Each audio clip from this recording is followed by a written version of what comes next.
Hello everyone, a very warm welcome to you. My name is Nick and it's time for the 2-week roundup. Now you might be able to spot it, hopefully you're not.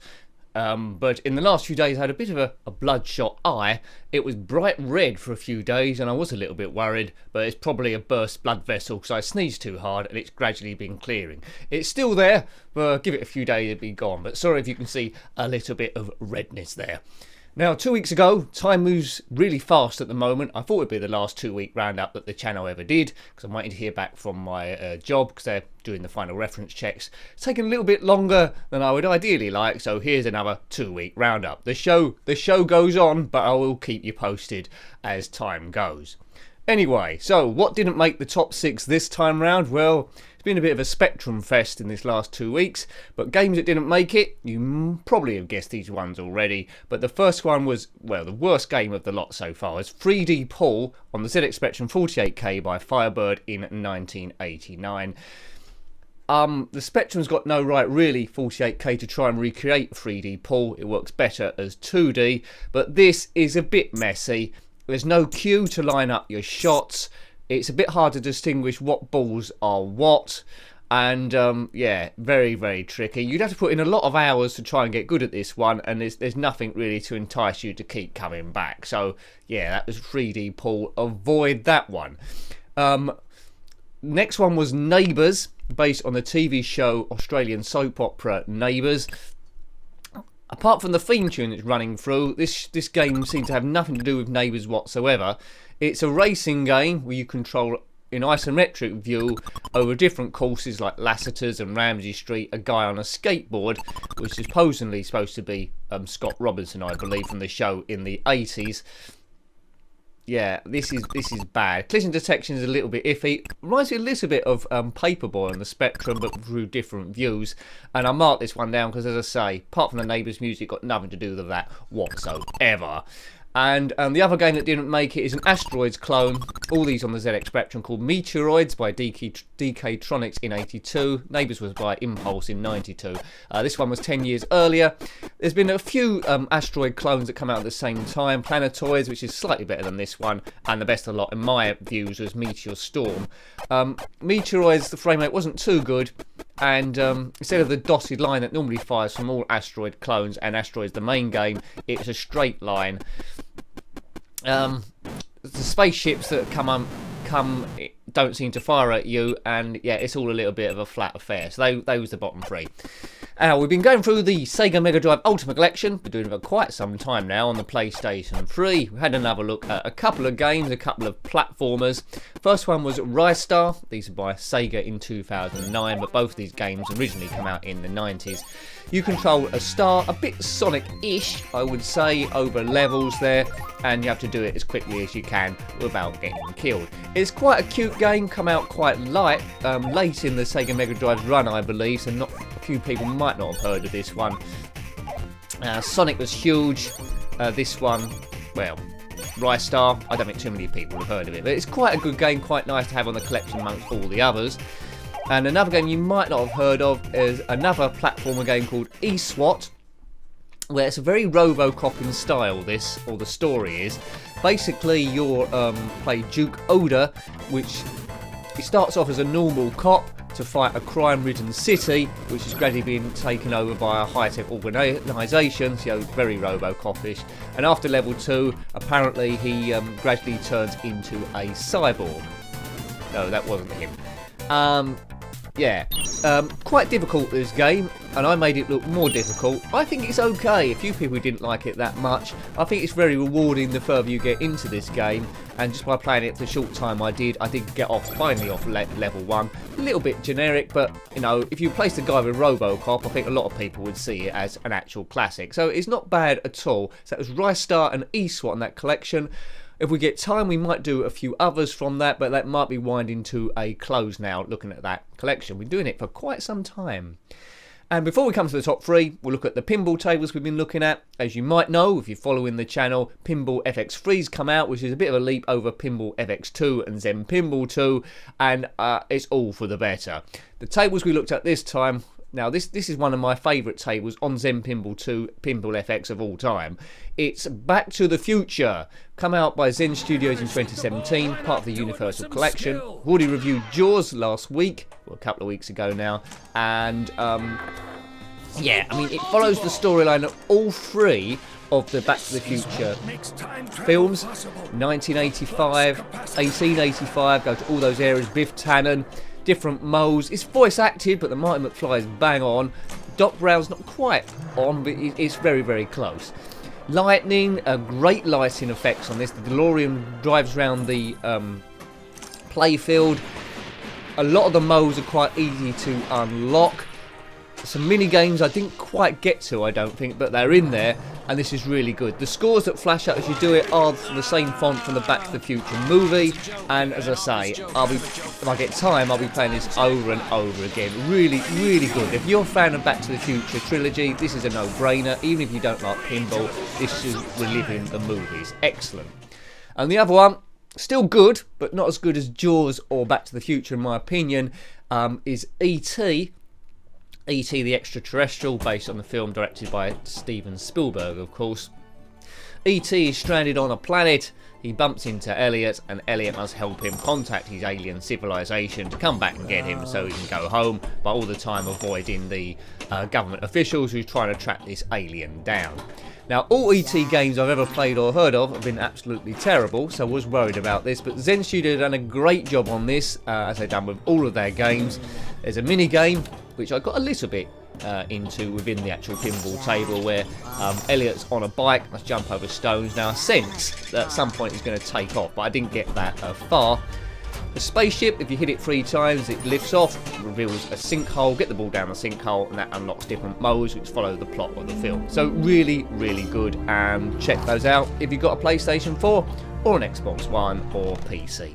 Or even iOS, I think. But anyway, so let's come to the top 6. In 6th place, on the Commodore Amiga, I've put Black Viper by Neo in 1996.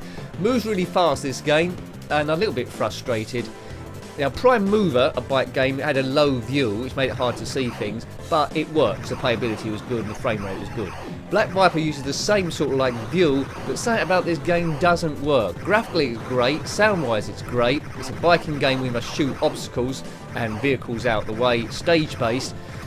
But because of the frame rate of the road's okay, but the frame rate of the traffic is, in my view, is poor. That makes it really, really hard to avoid obstacles, and that has a big effect on the gameplay. And for me, games are all about gameplay. Better the graphics, the better the sound, great. But if it's the sake of poor gameplay, then no. And I want to like this one more, but it's a little bit flawed, just in my opinion. In 5th place on the ZX Spectrum 48K is Ad Astra by Gargoyle Games in 1984. Some people see this as a classic game. I didn't own it back in the day. It's coded quite well. You control this triangular ship, and you must, over different levels, avoid meteors coming at you and so forth, and different ships and all that sort of thing. It's not a bad game. I can see why a lot of people liked it. If I'd owned it back in the day, I probably would have played it quite a lot. I've come to it quite recently, so with my nostalgia goggles on, yeah, it's okay. I'll put it ahead of Black Viper anyway, because it's clever for the time, and early 80s, I'm always a sucker for that era of gaming. Always my favourite, because in my opinion, it's the most inventive. In 4th place, ZX Spectrum again, it's a game called Pinball, which was later known as Pinball Wizard, on a re-release by Sagittarian Software in 1983. It's a pinball game, and I always worry about pinball games on the ZX Spectrum because some are absolutely hopeless. There are a few good ones out there. Unfortunately, this is one of the good ones. Pinball tables tend to be quite narrow, so if you play them on a lot of systems there, you've got black either side of the screen. But this gets around that by having like 2 tables welded together. So there's 2 sets of flippers independently. And the ball physics on this are rather good. On 8-bit, it's really hard to recreate, but the speed is good. And the aim of this game is there's letters across the top of the screen spelling Sagittarius over different gates. If you get the ball through those gates, you spell the word Sagittarius and you complete the game. Yes. As I say, I really like this one. There's not much to it really, 1983.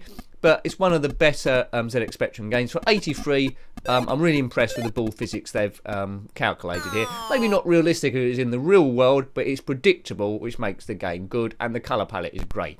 You only get one table, but for what there is, it will keep you going for a while as you try and spell out the word Sagittarius. So in 6th place was Black Viper on the Commodore Amiga from 96. 5th place Ad Astra by Gargoyle Games on the Spectrum in 84. And in 4th place Pinball, or Pinball Wizard, by Sagittarian Software in 1983. So, what does that leave us then in the top 3? Well, it's ZX Spectrum, ZX Spectrum, ZX Spectrum, all 48K. In 3rd place was AQUAPLANE by QUICKSILVA in 1983. QUICKSILVA are a reliable publishing house on the Spectrum at least. Now, AQUAPLANE is a game you probably wouldn't see re-released in modern day gaming, because Spectrum, they had the license in the 8-bit era in general to do whatever they wanted, but I think this game is really cute, it's really clever. You control a speedboat towing a water skier, so there's 2 things to look out for here, and it's level based, a horizontal scroller, and by going up and down and thrust and so forth, you must avoid all the obstacles, which start off first of all with just basic rocks, then there's sailing ships, and then there's terrible sharks. I struggled with the sharks, really cute game there, and I want to get beyond those sharks. There's probably a poke I can type in for infinite lives or something, but I didn't know it at the time. AQUAPLANE, I don't think you'd see too many games like this, so of course it's my favourite water skiing game. Check out the review, it's worth seeing. If you own an emulator, then by all means track it down. If you own the actual real hardware, which is always better, try and track that down as well. You won't be disappointed. A bit of retro gaming history. In 2nd place is Miami Cobra GT by Players Software in 1991, so quite late in the ZX Spectrum's run. Designed by Nigel Spate, the same chap that did Chevy Chase, which I really liked on the last 2-week review. Again, this moves fast, it's lap based, a bit monochrome in the cars, unlike Chevy Chase, and it plays a little bit, I'd imagine, speed-wise and graphically-wise like Chase HQ, which isn't a bad thing. So it's a good overall game, good frame rate, good controls, but not as good as Chevy Chase, so it failed to make the #1 spot. So, what the hell does make the #1 spot if Miami Cobra GT didn't do? Because I'm always a sucker for good 8-bit racers, because I'm blown away if they can recreate speed. #1, a classic from the arcades. Arcade is by Taito. This is Rainbow Islands by Ocean in 1990. Already reviewed this game on the Commodore Amiga, so it's a delight to review it on the ZX Spectrum as well. A little bit of colour clash with the man jumping up the screen, but it's a really, really good conversion. I played the 48K version. The 128K version does have music, which plays Somewhere Over the Rainbow. Controls really well. Collision detection is great. You must go up a number of screens. Rescue different island worlds. As soon as you get to the top, because it does scroll vertically, that's the end of the level, and you go into the next one. And after each 4 stages or so, you have an end of level boss where you must actually destroy them. It's tactical. You can fire rainbows to jump on and get up. But see the review and then you'll know what I'm talking about. So in 3rd place, this 2 weeks round was AQUAPLANE by QUICKSILVA in 1983. All these 3 on the ZX Spectrum. 2nd place, Miami Cobra GT by Players Software in 91. And #1, Rainbow Islands by Ocean in 1990. Had a few look at DRIVECLUB on the PlayStation 4 as well, but that is the top 6 this time round. So as I say, waiting to hear back on my job, get the references back. As soon as I hear back, then I'll let you know what impact that's going to have on the channel, because I'll have to do a bit of preparation work before then. So there we go. Hope you enjoyed watching the videos this time. I'm glad if you get time to watch them. If you can comment, that's great, although it's not compulsory. If you can thumbs up, that's be a massive help too. So until next time, take great care of yourself and a very fond goodbye. Goodbye.